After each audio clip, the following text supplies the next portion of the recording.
Welcome, everyone, to the Unconnoisseur, where the three of us have opportunity to review some real dynamic jazz albums. We picked them out just for you.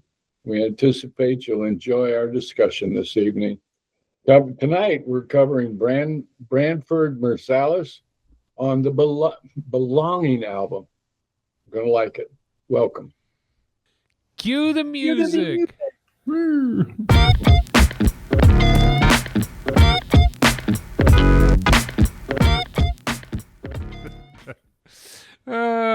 It's good to see you guys tonight. Yeah, you too. Yep. We've had a quick turn. We record on a Friday because of delays and issues and hiccups, and then we want to fit this one in. Friday to Monday, and here we are again, back to normal schedule. Y'all in internet land will probably never notice the hiccups that we've gone through because it'll come out on Tuesday mornings as usual. So it is quick, but good to see you guys again. Yep. Yeah. And we are snowed out. We've missed school on Monday. School on Tuesday already is canceled for tomorrow. Oh, How's the weather there? it's cold. Cold. Cold. Like below zero temperatures. It's 1 degree here. Feels like minus 13. Oh. We've had 8 to 9 inches of snow in our area. Talked to a friend earlier today. His son lives down near Louisville in Clarksville, Indiana. They had 17 inches of snow. Shovel that out of your driveway. Ooh. Although right now I would rather have the snow to shovel. The 2 inches of ice that we have in our driveway hasn't melted, and it is just ice. Mhm. Sarah's got to leave in the morning, and so we were out trying to chop and hack. I'd need an axe or a sledgehammer to break it up. It is just a sheet of ice. It had been 20. It reached 35 today, going back into 18 tonight here in Texas. So, I can't believe y'all have got that kind of weather, though. 0 degrees. Yeah.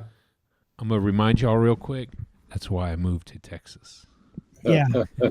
Talk to me when it's 111 there. Yeah. I'll be all right. I would melt. Yeah. Well, most of us do melt. So Yeah. Jump from one air conditioning area to another. That's it. And not take much time between the jumps. Please don't. No. So tonight, we're going to kick off some audio, right?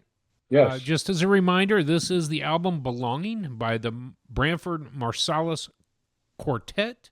This was recorded in March 28th of 2025. So this is a brand new album out and about.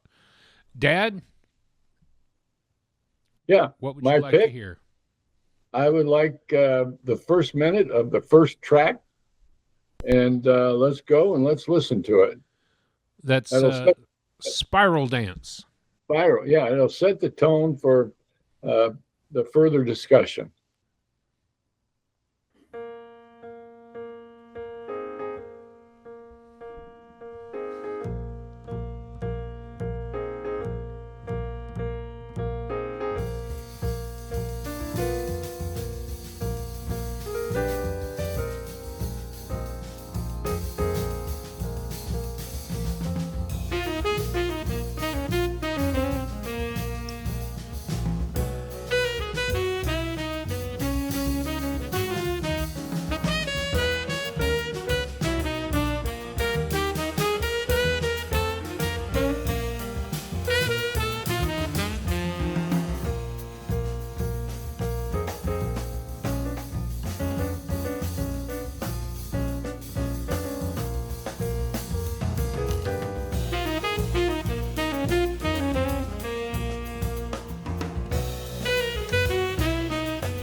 I'll stop it right there.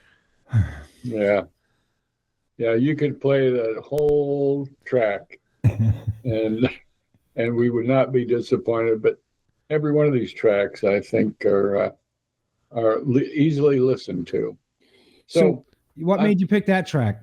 Yeah, good question. I like the flow. I like the mingling, the blending of the instruments. You hear every one of the instruments come through. Nobody's trying to outdo the other.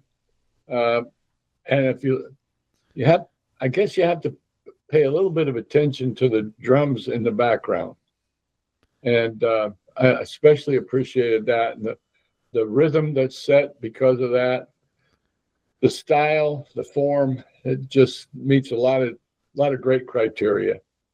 So that's kind of where I am with this. It's a beautiful clip, and I will just say this: every time I listen to it, and especially that song, that spot of the song, even it reminds me of Vince Guaraldi and Charlie Brown. I don't know why. I just get the Charlie Brown feel right there up front. As soon as the piano comes in, I can picture the cast dancing around, doing that goofy Charlie Brown dances that they do, and nothing against the clip. I absolutely love it. But I just get that picture in my head. Oh, that's Vince Guaraldi. That's I awesome. can see that now. Yeah. Yep. Matt's always got Snoopy on the mind now. That's all. I love it because you're right, Dad. It does kick off the album in this direction. It lets you know the precedence of what's about to happen with this quartet. So, yeah. All right. Yeah, for sure. Who's next? Matt, you're up. All right. So my pick is song number 5 on the album called The Wind Up. Please start me right at 2:15 and play me 45 to a minute. 45 seconds to a minute of The Wind Up. And we probably should preface our discussion here by saying this is a remake of the Keith Jarrett album Belonging from 1974. This complete song for song remake, not note for note, but song for song. And what hit me here is if you're redoing a Keith Jarrett album, your piano player better bring it. So my clip features Joey Calderazzo on piano. So go ahead and roll that for me. And before I hit play, Matt, I just want to say this. Keith Jarrett, Jan Garbarek, who we've listened to before, Palle Danielson, and Jan Christensen was that quartet from that Keith Jarrett Wind Up Belonging. And I agree with you. If you're going to be the pianist replicating a Keith Jarrett tune, bring it. So Yeah. I know what this clip brings. So let's hear him bring it. All right.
They all bring it.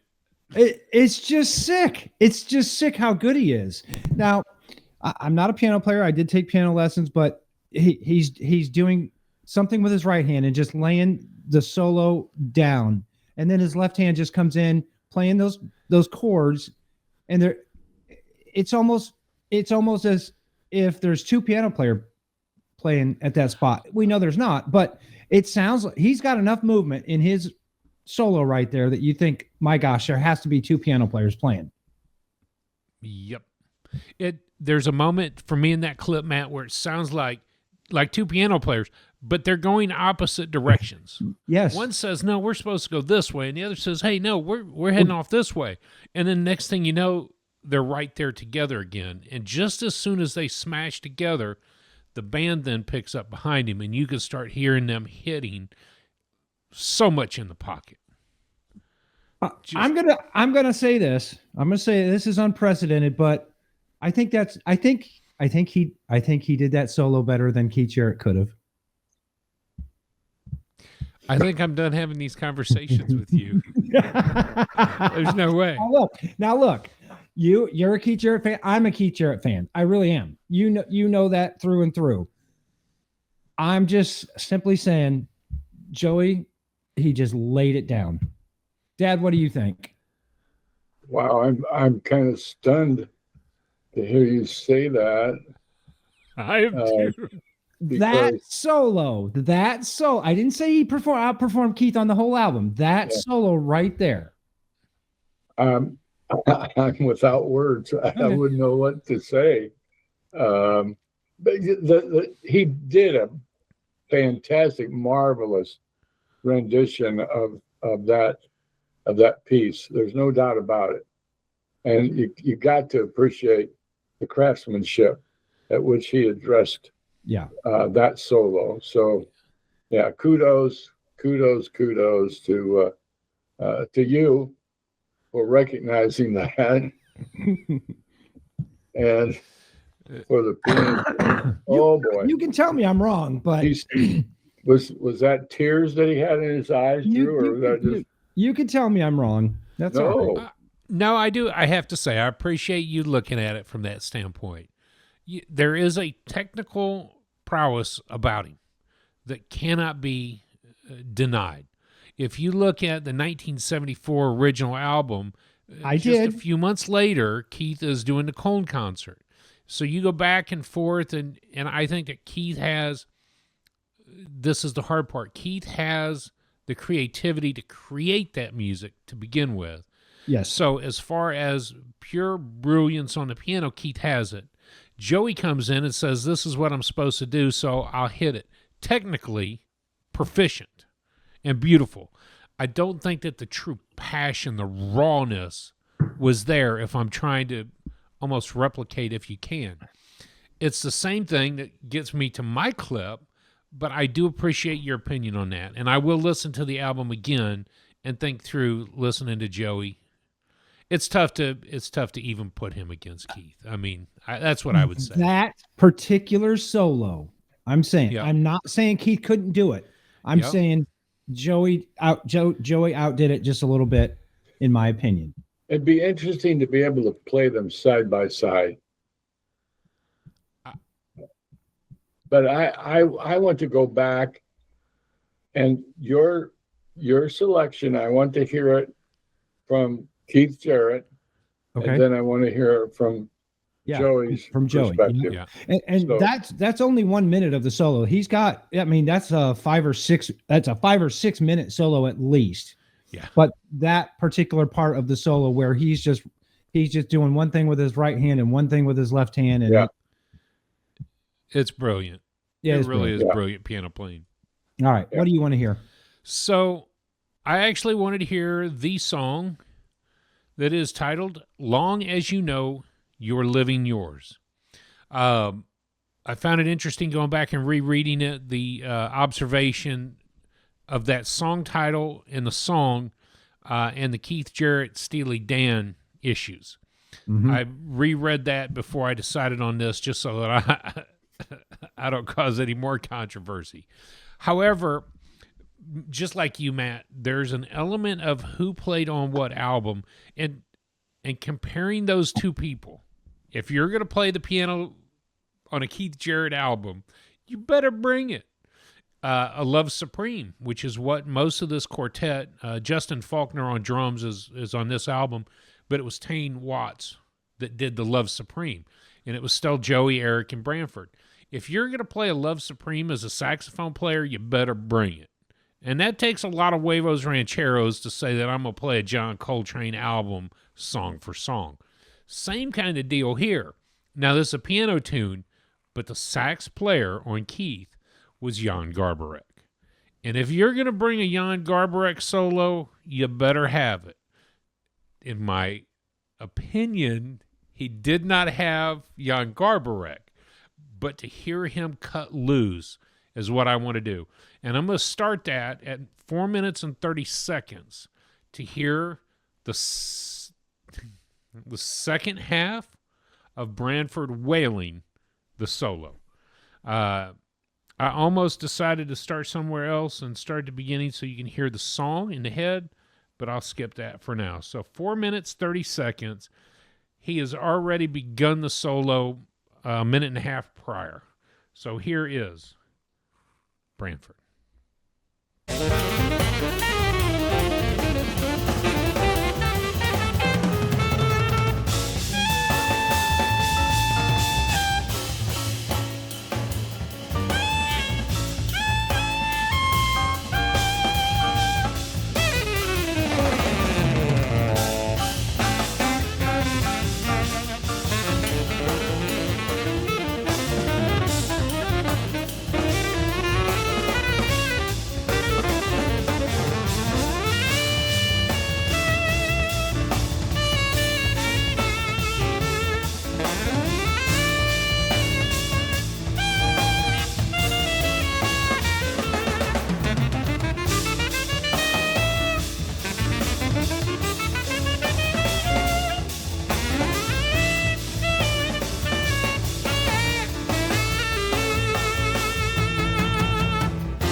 It takes you right back to the head of the song.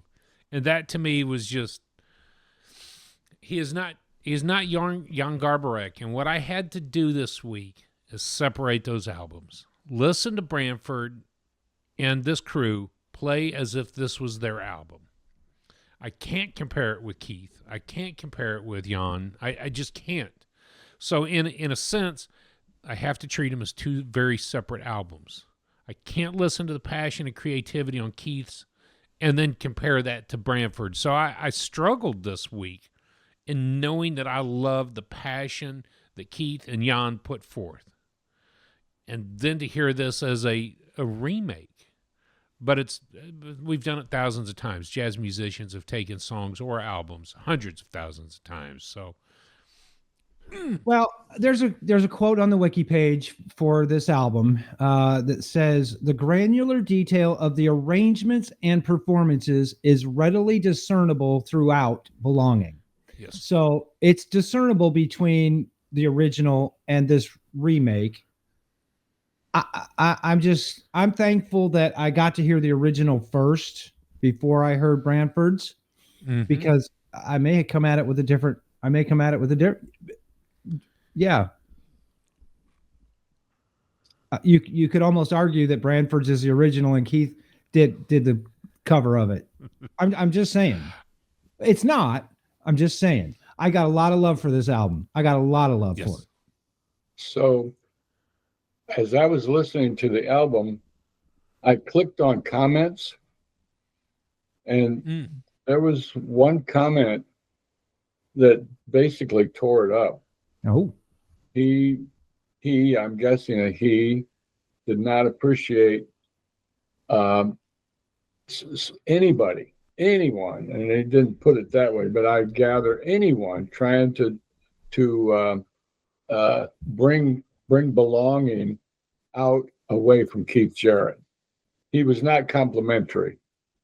I didn't save the quote, but I was surprised, because when I hear it, and I'm strictly an unconnoisseur, I'm listening to the flow, the blending, the craftsmanship, and the emotion that stirs you, and that's what I was listening for.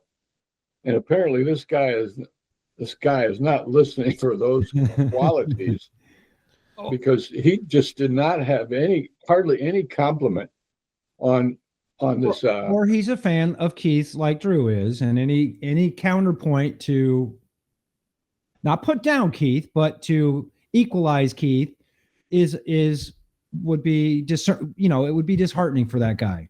Mm-hmm. Whereas I'm coming at a different angle. Not that I don't like Keith, but I love Branford Marsalis. I mean, I love the Marsalis family, but shoot, he lays it down. This whole album, he just lays it down. Mhm.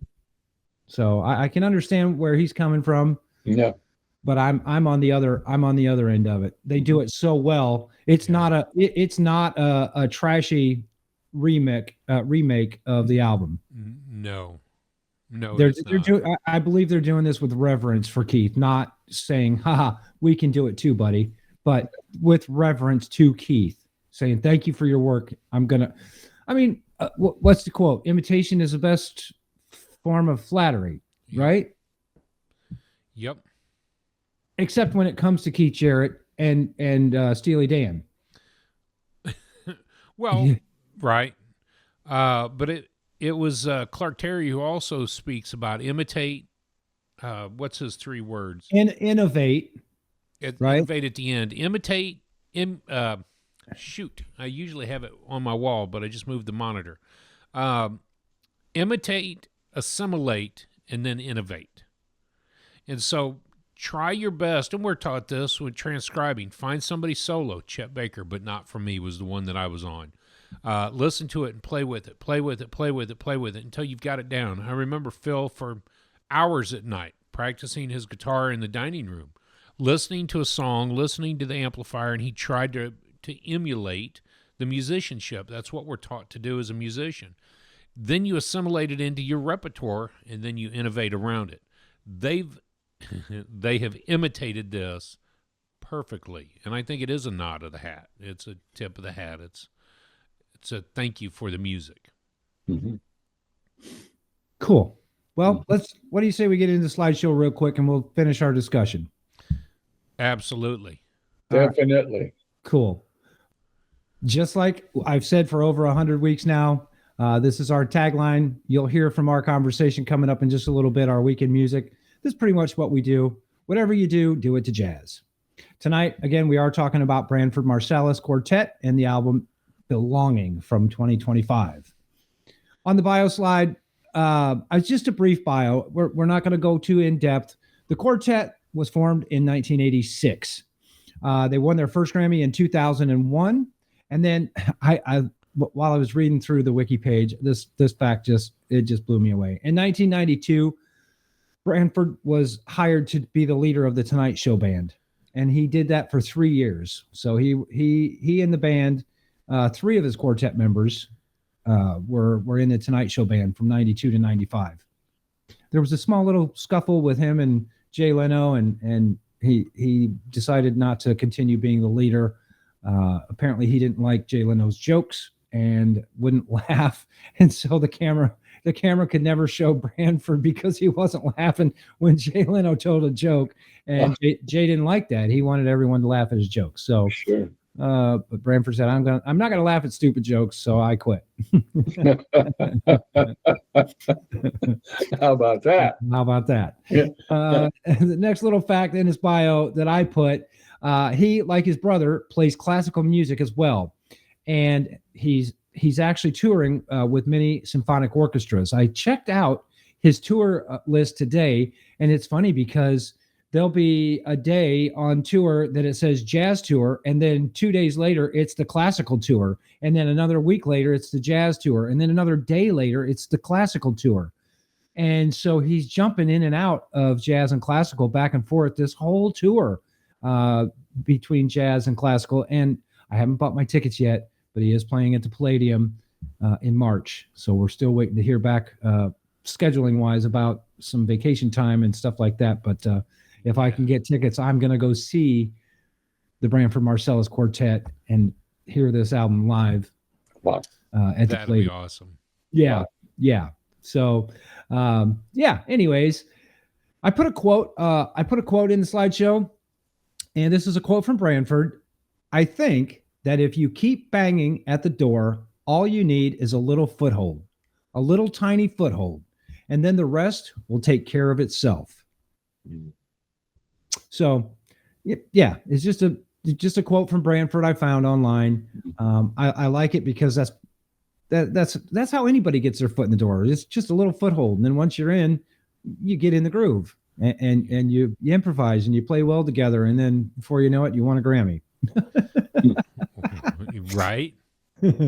So, It's So, it's the persistency though. It's the do you have a dream? What is your goal? What is your ambition? If you keep knocking and knocking and knocking, sooner or later they're going to half open that door yeah, and a little foothold. yep. Get your destination. Yep, for sure. So I want to say shout out to Ian. Ian, we got your comment on the this or that from last week, and I appreciate your comment. It's not an easy choice. Some of these are going to be very, very difficult, this or that. But this week's this or that, for week number 4, I picked The Audience with Betty Carter or Cassandra Wilson, Blue Light Till Dawn. Yes. We've covered both of those albums on our YouTube channel. They are both in the top 100 jazz-wise albums that shook the world.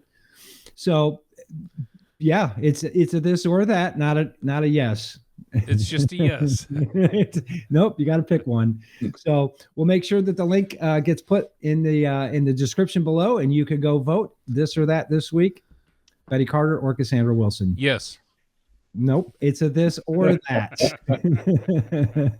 Definitely. Dad, which one would you pick? Oh man, I'll tell you. So right off the top, I think I would go with Betty Carter. Oh boy. Okay. The history that she has is beyond Cassandra Wilson. But yeah, I would go with Betty. Okay, Drew, what about you? If I'm forced to choose, You are. and I don't want to be, I feel like I'm being backed into a corner. I would go with Betty as well. Okay. That particular album, The Audience with, Okay. I just love being there with her. All right. Well, then I'm the odd man out because I'm going Cassandra Wilson. Her voice is butter. No doubt. Yes, No I go doubt. with Cassandra. It's a Why this or choose that. one if I can have both? That's right. That's right. So I just want to say thank you for letting me do the slideshow. You can always find us at theunconnoisseur.com. The links for this or that weeks will be up at the Unconnoisseur. Some more information is coming to the website about a timeline newer than 2000. I just started working on that today. It's just not finalized yet, and I will get it finalized and get it put up on the web for you guys to take a look at. We do have our own radio channel, WTUR.org. You can listen to jazz 24 hours a day right there online at WTUR.org. Once again, come back to the website. We do have merchandise available, coffee mugs, T-shirts, mouse pads, iPhone covers, whatever you want. Just check out our merch link, and then you can do this or that as well. So I'm just going to go ahead and finish up, Drew, if that's all right with you right now, since my voice is warmed up, and I'm just going to go ahead and talk about the what's new. That usually we let Dad do this segment. It was kind of a rushed week. He didn't get much of a chance to look for what's new. So I'm just going to take over what's new for today only, one time only, one shot. That's it. What's new this week? Wait a minute. What's new? Old man, what's new? I knew You had to have known that was I coming. knew it Cold. was coming. I knew it was That's cold. coming. That's Really cold. cold. So this week, the album that I chose for what's new is Steve Tibbetts, and the album is called Close. It was released October of 2025 on the ECM label. It is 60 minutes long, and Steve, he's kind of self-genred his album from postmodern neo-primitivism. Postmodern neo-primitivism. Now, I had a chance just to preview the album, just a few songs off the album before I, brought it to what's new. It's chill. If you're in need of to zone out and just listen, and maybe come in and out of your listening, and you're working at work, or you have the availability just to listen to music while you do something, this album may be for you. I wouldn't recommend it on a walk. I wouldn't recommend it playing racquetball. But if you just want to zone and concentrate on something else for a minute, come back to the music. This album may be just for you. Steve Tibbetts, the album Close. And he Is is that, an is that electric. kind of Go ahead. Yes, he's electric. Yes, this is an electric album. He does also play the acoustic guitar. He plays the piano. He plays some drums. So he's just kind of all over. Wiki Does he- lists him as, and he drum? plays exotic percussive instruments. Yes. So Yep. Dad, And- what? Does he play the 12 string or is that somebody else? I don't think he plays the 12 string on this album. Okay. Okay. Yeah. So what else drew you to this album? I was just looking for something what's new. I jumped on the ECM website Okay. and this album came up. I love the artwork. Oh, Steve is a photographer as well, and if you go to Steve's website, you'll see some of his pictures. He's got a whole page full of his photographs. I like the photo. Wow. It's difficult to for me. I'm not a photographer. I'm sure Drew could do this, but capturing the night sky and having everything in focus seem difficult to me. So I don't know. I just loved it. So loved the artwork, and I enjoyed the album while I was listening to it. yeah. Good. Cool. At least Matt will tell us where he gets all the what's new from. Yeah, that's right. Just I'm not saying. gatekeeping. I'm not gatekeeping the information. Who you talking about somebody? Maybe. You're Hey, you talking about me? hey. I got to tell you, I was updating the What's New list, and you recommended this album as a What's New album 40 weeks ago. We talked about Belonging from Okay. the quartet. Oh, And- you're going back to Back- Branford Marsalis. Going Yeah, back Belonging. to Brantford. Yeah. You recommended this as a What's New album. I rated it that week that I listened to it, and my score this week did not change. So I had already hard-coded. A 5? Yep, for sure. Just +4. checking. +4. So it's funny that I gave it the same rating this week that I gave it on the What's New week, because whenever you give us a What's New, I listen to that album and I go ahead and rate it anyways. Mm. But where are we going to go? What are you going to say, Drew? What are you going to say about Belonging? It's I don't know. I'm gonna hit pause and dialogue about it. It's one of the things that really stands out to me is, first of all, it's Branford Marsalis. He has got the chops to do anything and everything that he set out to do. He has got a list of songs 12 miles long, or of albums, I'm sorry.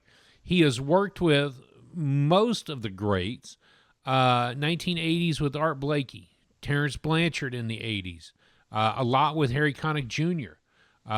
He's Sting, Grateful Dead. He's on a few songs from Roy Hargrove's albums. Of course, Ellis Marsalis being his daddy, he's got 3 of them on that. Of course, here's what hits me is one of my earth-shaking albums, Black Codes from the Underground. So we knew of his capabilities with his brother. And the Black Codes from the Underground from 1985 was just such a album. Of course, Chamber of Tain was one of the songs on that, and he played with Jeff Tain Watts on a couple of albums. That Sting thing stands out to me. Later in an interview, he said, because we've listened to the album that he and Kurt Elling from last week were on, he talks about how important it is to pay attention to the singers. And he said that one of the things that sticks out from his days with Sting is Sting would say you got 45 seconds. If you're in a solo, you got to make it precise. And so when he goes in to do his own things, he kind of breaks that a little bit because it's a jazz album. But when you have a vocalist with you, you're highlighting the vocalist. It's an instrument that has to have the time. So keep yours short and precise. So one of my favorite Sting songs is Englishman in New York. Far Away is probably one of my all-time favorite Sting songs. And the reason why is because Branford has a solo in that song that is just, it is probably, I hate to say it, this may be it's my favorite Sting song. Yeah. Because of Branford's solo. So you highly recommended Englishman in New York. Yep. Yeah. The other part about this album is that it's Branford on the front, but you start breaking down who's played with who. Joey on the keys, it doesn't surprise me to listen to him play, realizing that a lot of his time was spent with Michael Brecker. A lot of the other half of his time was spent with Branford.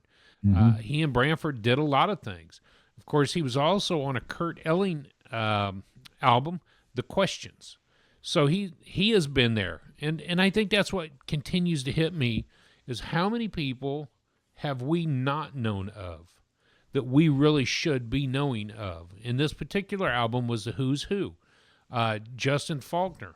He's got a small bio of things out there, but he's played with. The discog from Eric Reeves. Oh my goodness. These are obviously brilliant musicians to tackle an album like John Coltrane's Love Supreme or Keith Jarrett's Belonging. But I have to go back to Keith Jarrett's. You listen to the original, you listen to the new version, whether it's a tip of the hat or just to upset the world by doing a Keith Jarrett album. In my opinion, if you're going to pick an album not to ever do, leave Love Supreme alone. Okay, fair. Yes. Giant Steps. Leave it alone. True. But this one, I think this is fair game. And I think to have the respect that we do for Jan Garbarek, that's also a big part of this for me. So do you want me to just go ahead and rate it? Yes, go ahead. What was y'all's opinions on it? You're not ready to rate yet. I really am not. I had an idea coming in this week. You know, we've listened to it before, and Matt, unlike you, I don't rate them when they're suggested. I listen to them so that I can have a dialogue. Yes, I love that pick. When I first listened to it, I was pretty ecstatic. I gave it a 9. That's what I had. That's what I had soft. I have it sketched on a pad here, but it wasn't a hard number. I'm going with a 9 for this album. It's a great score. Dad, what about you? I went to 9 as well. Yep. Okay. I went to 9. I liked the musicianship.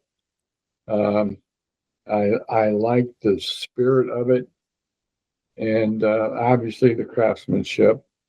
So I gave it a solid 9. It's good. It's good. All right. Well, much like both of you, our criteria hasn't changed. The craftsmanship, the awareness, the spirit, the creativity is definitely there. The craftsmanship is definitely there. The awareness, I mean, they're aware of the original. I love the album, the way that it's mixed and how I can hear everything when I'm supposed to hear it. The spirit of the emotion, but it's the emotion for me this week to give to my rating a 9 as well. So 9s across the board. Nothing wrong with that. Nothing wrong with that at all. None at all. Cool. None at all. It's something to note. This is the quartet's first time to record on Blue Note. That was a big deal as well. And that says a big tip of the hat to Blue Note, as well as looking at an ECM album from yesteryears of Keith Jarrett. So to compare those two, it's kind of tough, but they're the exact same songs in the exact same order. Our album is about 20 minutes longer, 15 minutes longer than Keith's original, but there was so much banging good music. And the emotion, how does it make you feel? It makes me feel like listening to the album again. I mean, like right now. Right now. Time's up. I got to go. Yeah. Well, and I will say that this is the other thing. This is the newest album that we have ever talked about. You know, we're used to talking about albums from the 30s, 40s, 50s, and 60s, 70s. Yep. This is the newest one that we've ever talked about. So I think because we have the respect that we do for the original and for Keith, it makes it a little difficult to not be fair, but you know, I don't know. Yeah. I don't know what I'm saying. I'm losing my mind. You know what else impresses me is the title, Belonging. The word belonging is so vitally important for even newborns. Newborns have to experience, I belong to somebody. Somebody connects with me. I'm part of this world. I belong here.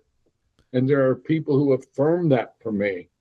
I belong in the arms of my mama as she breastfeeds me. I belong in the care of my daddy. I mean, I belong. And so that's another thing I really liked about this album. Mm-hmm. Yeah. The title of it. Yep. So, yeah. Enough said. Enough said. All right. Cool. Well, But before we jump into that, I just wanted to highlight this because it's something that does stand out to me. I tried to make it through the episode without mentioning his brother. I'll leave it at that.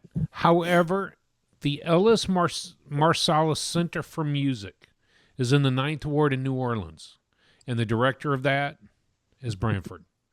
When you look at what they are doing at the Ellis Marsalis Center for Music in New Orleans, it is phenomenal. 3 co-owners or co-founders of it. I'm not looking at the third name, but Harry Connick Jr., Branford Marsalis, and the woman who I'm looking for it right now. What a phenomenal job that he has done. And it's more than a music center, because I think of the Pearl Arts Academy there in Fort Wayne, where the underserved get an opportunity to get music lessons, where there's a stage for them to present. Ellis Marsalis Center is the musician's village. There are homes that were resurrected there for people to live in after Katrina came through. So it is a community, and the ability that they have for recording studios, for the stage, for lessons, it's phenomenal. So I just want to mention the Ellis Marsalis Center and the fact that Branford is now running that. It's a lot to say about his music. It's a lot to say about him, and it speaks a lot about having that musicianship hanging around there for the kids. So kudos to that. well, and then you have his brother running jazz at Lincoln Center Yep. in New York, and Yep. just making that program everything that it is. Yes. So his brother Winton, Winton. in case there's a question. Yeah. Just so everyone knows. Well, I've been watching Delphi too. I'm like, ooh, I love watching his lessons online. So And I follow Jason on TikTok. Yeah. So yeah. Yeah. the Marsalis family is making an impact in jazz and in music.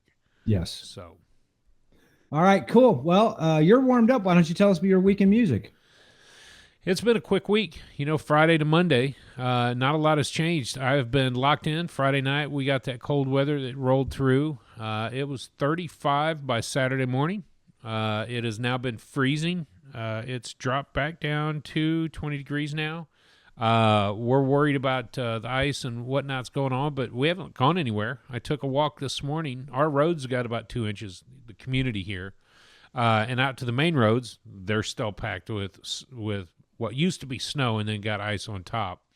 2 inches of rain came through, and it froze when it hit. So it's not exactly snow with a cap of ice. It's ice that had a little bit of a sleet underneath it. So it looks like I walked down to the corner store because they're open. I don't know how those guys get in and out to make sure that people are there, but they're open all day, every day. So I took a walk to do that, and that's been it. I've listened to a lot of music. I was ready to start class tomorrow, but we've got another, and this just came out an hour ago, we've got another cancellation tomorrow. So we're not going anywhere. That means I haven't ridden. And I'm embarrassed to say that Saturday night when it dropped to 30, I thought I ought to go out. I need to get 2 more miles to beat last week's record on mileage.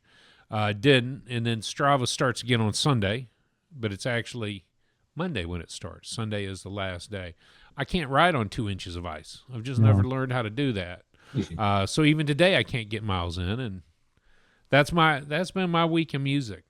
I've gorged a lot of stuff, cutting Kurt Elling and listening to Branford, and man, I've been stuck at the house. So what do? You listen to jazz. Right. So what about you guys? Yeah. What about you, Dad? Well, Saturday night, Mom and I had the privilege of going for a gal, Angie Marquardt. She released her album, and it was a live release. Our gal, Lady D, produced it, mixed the album, and then live performance Saturday night where she was able to showcase some of her drum skills. but it was so fantastic. There was almost, surprisingly, almost 100 people there. Wow. I counted at one point like 75 or 80 people, and then there were others who came shortly after. I was so impressed, and the album itself is she writes her own music and she writes her own lyrics, and then Lady D's been working for months to help bring this album Yeah. to life. How And- was the trumpet player? I'm sorry. How was the trumpet player? Did the trumpet player play his part during a song? Yeah, he did. And I told our friend Amy, I said, on the album, Matt plays the trumpet piece. She said, he did? I said, yeah, he played the trumpet piece. Oh, that is so fantastic. So I'll be surprised if she didn't buy the album. It's available on Spotify and some other I believe it's on iTunes. Let me is look. it? I don't see it on iTunes yet. Okay. I also listened to some gospel tracks. I've set aside quite a bit of gospel music. I think last time I talked about smooth tracks. I re-listened to Nat King Cole's singing "Smoke Gets in Your Eyes." He's got such a marvelous voice anyway. So precise, mellow. And then I thought, well, you know what? Why don't I listen to another Marsalis brother? So I listened to Wynton and his debut album, which was out 9 years ago. And you're going to love it if you listen to that. It's just called The Debut. That is what I understand it to be. Wynton Marsalis. Huh. Yeah. Interesting. And of course, the new album and Steve Tibbetts. Yeah. And Yep. Branford. So, yeah, put some music in my ears. Yeah. Sounds good. Well, yeah, Saturday night we had our 27th annual Progressive Dinner with our group of friends who we get together with every year. Usually we progress to each other's houses and we each make a course. Last year and this year we went to the lake cottage and we all just hung out at the lake cottage. Plenty of bedrooms for us all to crash in. So we were all safe and sound and warm. We had some great food, and actually my friends wanted to discuss jazz. So after dinner, we sat around and we discussed jazz for, I would say, a half an hour, 40 minutes, just kind of talking. I was super excited because my friend Gretchen, she's always involved and always asking me where we're at in the channel here. And so I told her we finished, and she asked me, so who was number one? And I said, well, Miles Davis, of course. And she said, oh, do you think he's the best trumpet player? And I said, no, but he's definitely the most influential. And anyways, we just had great discussion. And I was just super happy to be able to talk about jazz with my friends, besides you two yahoos. I don't talk about jazz too much. I don't know why I'm scared to ask people what they listen to, but Dad, you're not. And I appreciate that fact. Of course, when we got home, I had to shovel the driveway, which the driveway and the sidewalks and the back sidewalk where the dog goes out takes me about 45 minutes to an hour to shovel. So what am I going to listen to? Darn. I put on Jeremy Ledbetter trio Gravity because it's good snow shoveling music. And it wasn't super cold yesterday, but man, when I went out today because we got another 3 inches last night, I went out today and it was super cold. Of course, I was listening to Belongings by the quartet anyways. So, yeah, it's been a short week. So that's all I wanted to cover, really. Good. Excellent. Drew, you get to pick. Now, we're in kind of a weird situation because, Dad, you're not going to be with us for the next several weeks. I'll just say several. I won't give a number. You go in for your surgery in 4 days from now? Friday morning. We record on Monday, so you go ahead. I'll let you finish that. I was just going to say you won't be joining us on the channel for the next several weeks. So what Drew and I are going to do, we're going to take a break from our Nate Chinnon book list that we've been using. Of course, this week is an open week, anyways, and we get to discuss any album on an open week. But we're just going to have open dialogue about albums that he and I pick to talk about without Dad, so that we can continue our journey in the Nate Chinnon book list with Dad when he returns in several weeks. But and I know that, again, we'll be putting out updates about your recovery and your surgery and everything else on the channel, so that your friends and our listeners can know where you're at in your journey of recovery. But as far as music goes, Drew, I let you pick this week. So why don't you tell them what we're going to listen to, what to put in their ears, so that they can join our discussion next week? Well, I really did struggle with this because I had about 4 or 5 different albums in my mind. Of course, you go back to this month's Downbeat cover with Snarky Puppy on it, so it made me think about their album. You go back to the 90th review Downbeat, or you go to the 2025 albums that have shaken the world. Not necessarily shaken the world, but Reader's Poll. There was an album on here that I almost selected, and I will do that probably in a few weeks. However, since we're on this jazz journey, I thought it would be best to go back for me where it all started.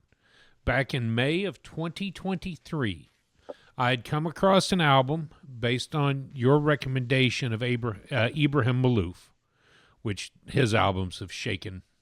I went back to a trumpeter that I found out of Japan, Takoya Kuroda, and the album is Rising Sun. It was recorded in 2014, and it is an album that I have gone back to numerous times on this jazz journey. Takoya is a trumpet player, and so obviously it's important to me to listen to great trumpet players. It's a brilliant album. It's called, again, the Rising Sun. It is a brilliant album from 2014. So I hope everybody enjoys it.